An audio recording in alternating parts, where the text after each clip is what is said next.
6月に開催される UFC ですね。ブラジルとアメリカのなんかワイルド男対決みたいな。ポイエがドンって一発変えるっていうのを多分アメリカはめっちゃ期待して見てる。僕は普通に勝っちゃうと思います。の予想は KO。平選手の KO ですね。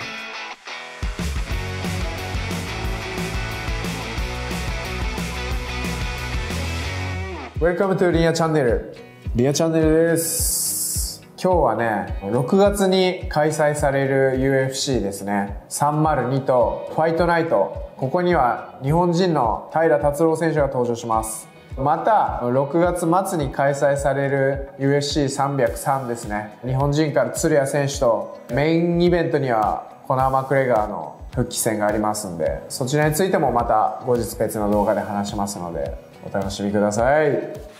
1戦目はショーン・ストリックランド対パウロ・コスタの試合です。前チャンピオンですね。アデサーニャを破ってアメリカンヒーロー来たかと思いきや、初防衛戦で南アフリカの選手にタイトル奪われて王座陥落しての1戦目ですね。ショーン・ストリックランドはすっごい偏見もすごいし、デリカシーもないし、めちゃくちゃ正直なことをわーって喋る姿がすごいツイッターでバズってて、ショーン・ストリックランド語録とか打てばね、多分 X でめっちゃ見れると思うんですけど、なんかわかるわみたいなことを言うんで、はい、なんかその感じがすごいね、人気出てて、ファイトスタイルも独特なボクシングスタイルなんですけど、喋ってる試合とかすごい印象にありましたけどね。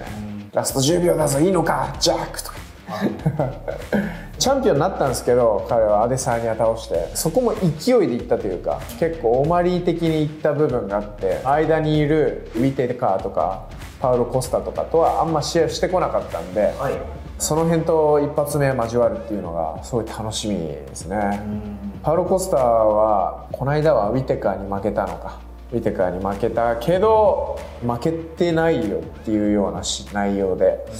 ブラジルの結構セクシーガイみたいな印象ですよね。色男、ボディもすごい綺麗なボディで、ドーピングやってんじゃねえのかってめっちゃうさだが来るらしいんですよ。やってねえよ、毎回検査うるせえよみたいな。いつも計量の時モンスターにラベル貼ってシークレットジュースとかね、ドーピングしてるぜ俺なんかパフォーマンス、いや本当はしてないですよ、けどしてるようにしか見えねえだろこの体みたいな。コスタはね、アナハイムでアップの時間が一緒だったんですけど、ホテルでね練習の時間一緒だったんですけど、クールダウンがすげえ独特で、周りのコーチとかトレーニングパートナーが4人立って、1人が右腕左腕1人ずつ左足右足持ってコスタをこう宙に浮かしてブンブンブンブン振るんですよ。でコスタがこうブワーみたいなふぅつって練習場から出てったっていう、どんなクールダウンだよそれみたいな。すごいね、野生味あるファイターですよね。ブラジルとアメリカのなんかワイルド男対決みたいな。試合試合難しいですね。お互いディフェンス力すごい高くて攻撃力もあるからな。パンチで倒せるのはストリックランドな気がするんだけど、グラウンドゲームにコスタは多分持っていくと思うんで、そこでショーン・ストリックランドがどういう対応するのかなっていう、僅差の判定になりそうですね、この試合も。でショーン・ストリックランド勝つんじゃないかなっていう、タックル切ってちょっとジャブとか当てて印象で勝つんじゃないかって気はしてますね。でも結構この試合も楽しみだな。2つ目、イスラム・マカチェフ対ダスティン・ポイエライト級タイトルマッチです。まさかのタイトルショット抜擢って感じですけどね。マカチェフはベルト取ってからボルガノと2回防衛してて、まだライトの選手と防衛戦っていうのはやってないので、正式な久々にがっつりマカチェフとライトの選手が戦うなっていう感じですかね。マカチェフ盤石だよな。ポイエが勝つとしたらやっぱパンチをぶち当てるしかないんで、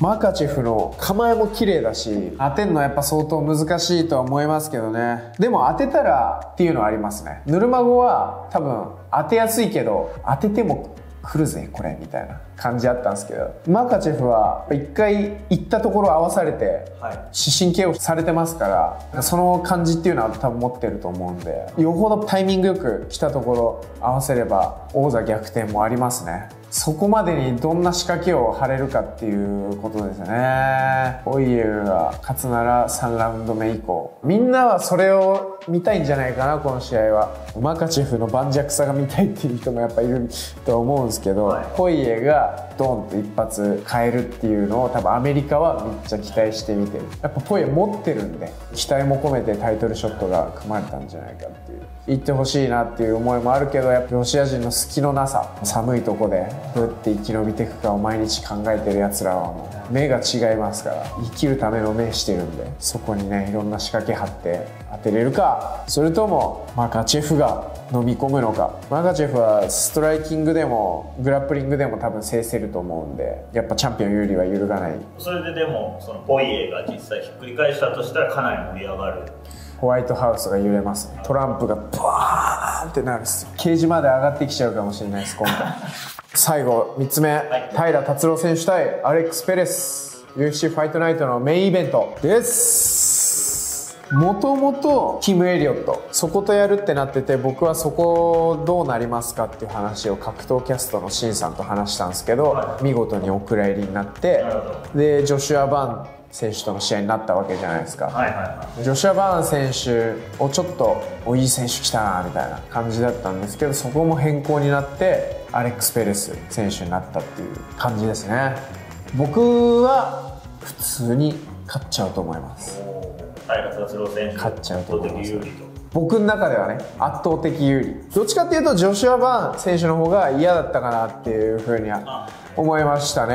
アレックス・ペレス選手は試合を見た感じで言うとすごい正直なファイターですね。ただ視野が平選手の方が全然広い気がしてて、試合の時のいろんな状況を長い目でゲームを組み立てるのと、今この場に対処するっていうのが並行してできるのは平選手。アレックス・ペレス選手は打たれた打撃を返す、パンチできたらパンチで返す、蹴りできたら蹴りを返すみたいな、そういう正直さがあって、それがいい面に出てる時もあるとは思うし、悪い面に出ちゃってる時もあると思うし、そこを平選手は見抜いて、僕の予想は KO。 平選手は KO ですね。テイクダウンとかもガンガンディフェンスに回ると思うんですよ、アレックス・ペレス選手は。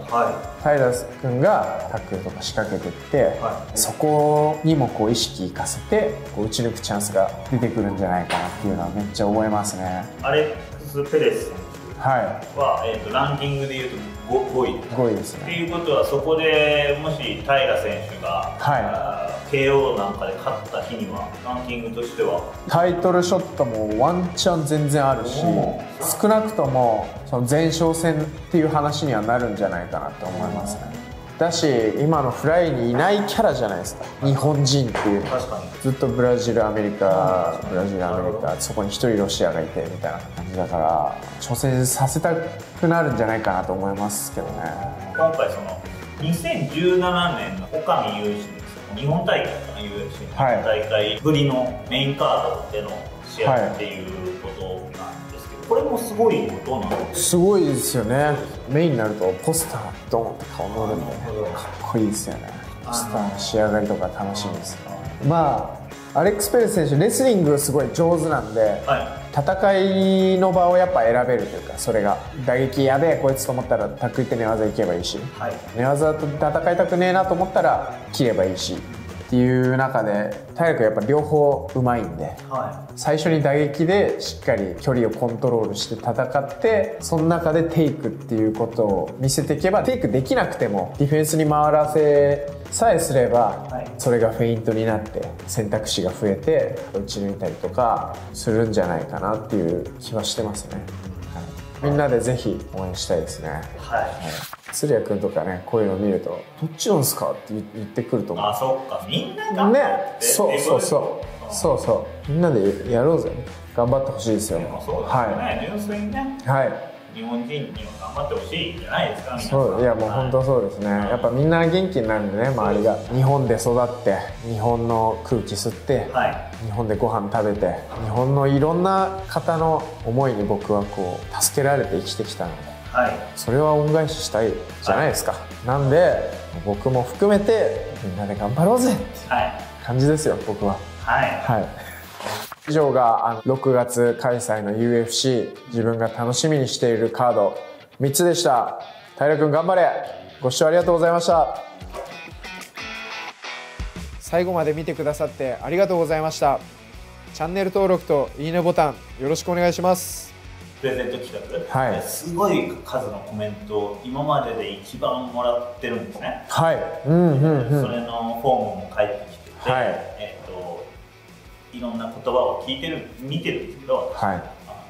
ちゃんと伝わってるんで嬉しいですね。皆さんのそのハートが。はい